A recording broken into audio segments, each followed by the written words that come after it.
Gemma here, and just a very quick introduction before we dive into this retro game hunt yesterday, as it's now the day after, so we filmed it yesterday. I just want to say thanks for the support, guys, and this will be in playtime in Sheffield. Found some really good stuff, and as ever I want to hear your comments in the section below. And also just to get a shout out, Squishy Unicorn 4, she's been streaming with me on PlayerUnknown Battlegrounds, so I will link her channel in the description if you guys want to go and check her out, and be kind enough to subscribe. That would be awesome. But I hope you guys enjoy the video. Thank you very much for the support. I love reading your comments. So without further ado, next footage you see will be in Sheffield. Let's go.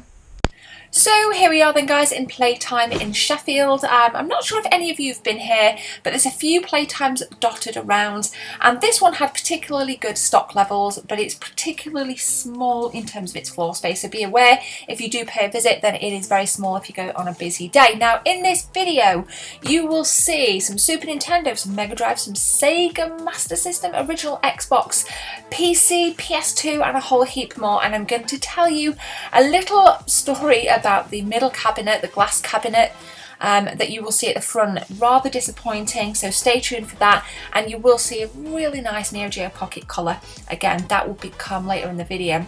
So what I was actually pointing out here is an unboxed copy of Cooler World on the PlayStation 1.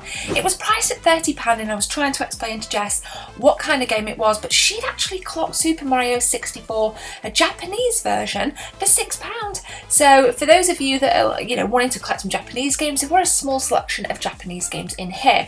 Now, I've never seen this release before. This was Tomb Raider on the PC. It said Unfinished Business, as you guys can see here, the Premier Collection.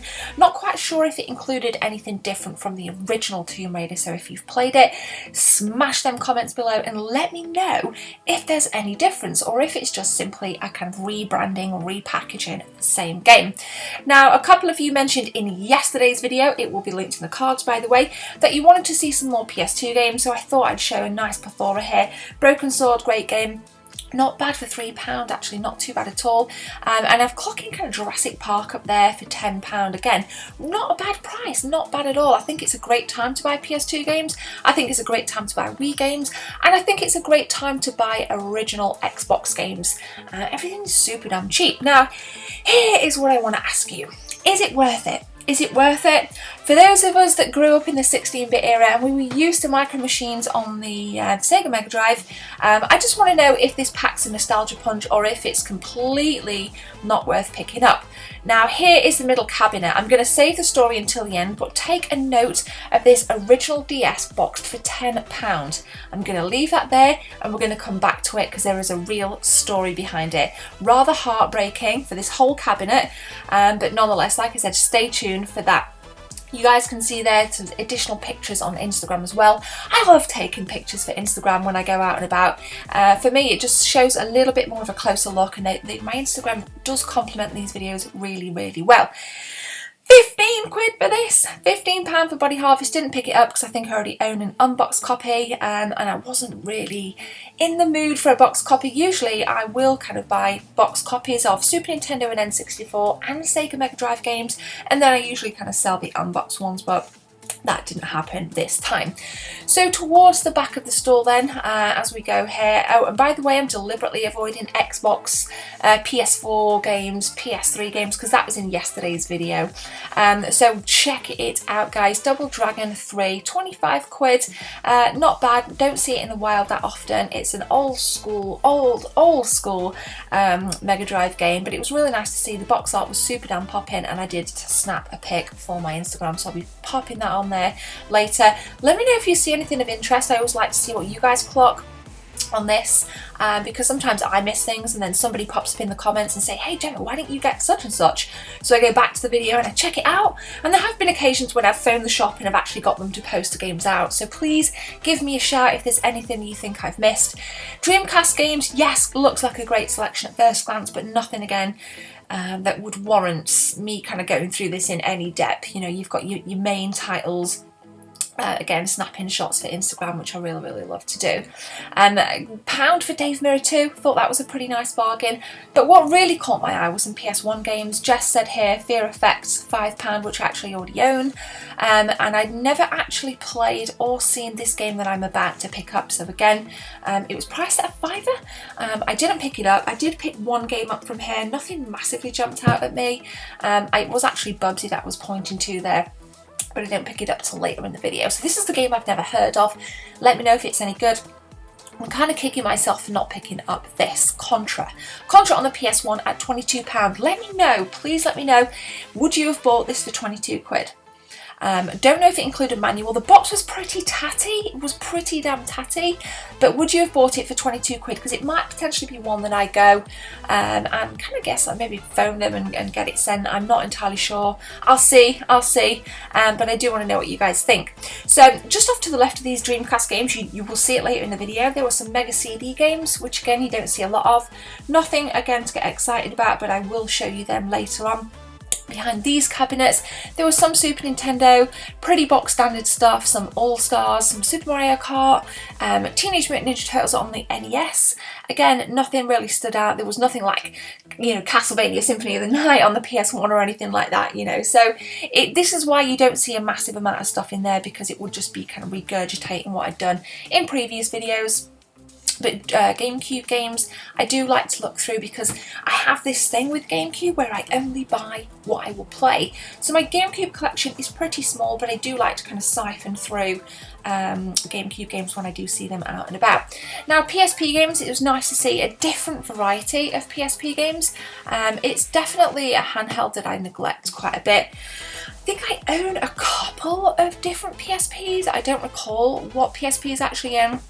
But let me know which versions of the PSP that you own. And this wasn't too bad, Wipeout Pure, but I did pick it up recently. And I didn't think it was too bad for £3. Luckily, I think I only paid £3 for it. So it was nice to see that I'd not kind of been ripped off, really. And here I was just taking an additional look, just to see if I'd missed anything on the Sega Mega Drive front. We've got Lethal Enforcers 2 here. What I did notice was that there was quite a few games that you don't really see that often out and about at gaming markets. So I was just, again, double checking.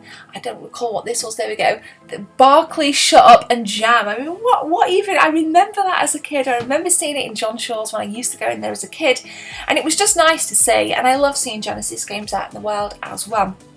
So in a second you will also see some Sega Saturn games actually, and Ben, if you are watching this, yes, Baku was there, and I was trying to talk to Jess about it, but it wasn't something we were too fussed about. I know you've recommended me to pick it up previously.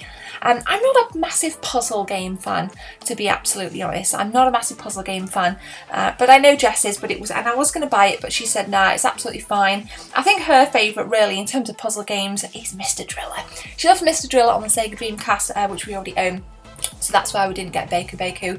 Again, just another quick scour around on the Sega Mega Drive games. And here it is, with one of the coolest box arts I've seen in a long time. And even the back box art looks pretty darn sweet. That is so cool. And not bad for 12 quid. It probably should have been one that I picked up regardless. So Ben, if you're watching this, there is the game. There is the game you've been recommending. But I know they've got it in. And again, guys, if you see anything, just give them a shout. I'm sure they'll hook you up with games that you want to buy. So just another quick look again at the PS1 games. Again, there will be a pickups video coming, so keep an eye out for that. But I did pick this up. It was only 6 quid. I thought that was a really good deal. I actually have this. This is a really good game as well. I have the double case for that. I think we were talking about it on social media recently, actually. It's actually a really good game. Again, nothing else jumped out at me other than Contra. Most of these I own, so I wasn't too fussed. But again, it's nice just to hear your thoughts below. And actually, there is something I do want to ask you. In terms of PS1 games, in the middle case, you can just see it coming up. It's a game called D. Never seen it before, don't really know what it is, but I did take a picture of it for Instagram, so I literally wanted to catch it, just to ask you guys, what kind of game is it? Is it any good? I don't remember the price. It may be captured on the picture that I took, and you may see it and there was quite a lot of reflection on this. Now here's the story about this cabinet. Here is the story. There are a couple of things I wanted to get in here, including the Neo Geo Pocket and it was the original DS box, so I asked to have a look at them, and unfortunately I was unable. I was unable to because the Nottingham manager of Playtime decided to take the key home yesterday, so nobody could get anything out of these cabinets, which was absolutely heartbreaking. So that's why my pickups from this particular shop, I did get more from a different store, but this particular shop were pretty slim pickings, to be fair, so I was gutted because there were a lot of really good things in here, and you will see a close-up of the Neo Geo Pocket in a short while. Now just again, I was just kind of getting ready to leave, but I realised I didn't look through these Mega CD games. Basic stuff again, a couple of football games, a couple of them I actually own, and again it was just nice to see additional ones in the wild because you don't see them that often, and I do own a really nice Mega CD, so it's probably something that I need to source a little bit more. And I think at this point right here I was still devastated just that I couldn't reach these games and these consoles in this middle unit here, and you will see the Neo Geo Pocket right here. So it looks pretty cool, pretty decent. What do you think about the price? Let me know. But for now, guys, I just want to thank you again for watching this retro game hunt. I love doing out and about stuff. We've had 2 out and about videos this week, so please check additional videos in the cards. And if you're cool enough, hit like and definitely subscribe, and stay tuned for streams as well. But for now, guys, my name's Gemma. Take care. See you soon.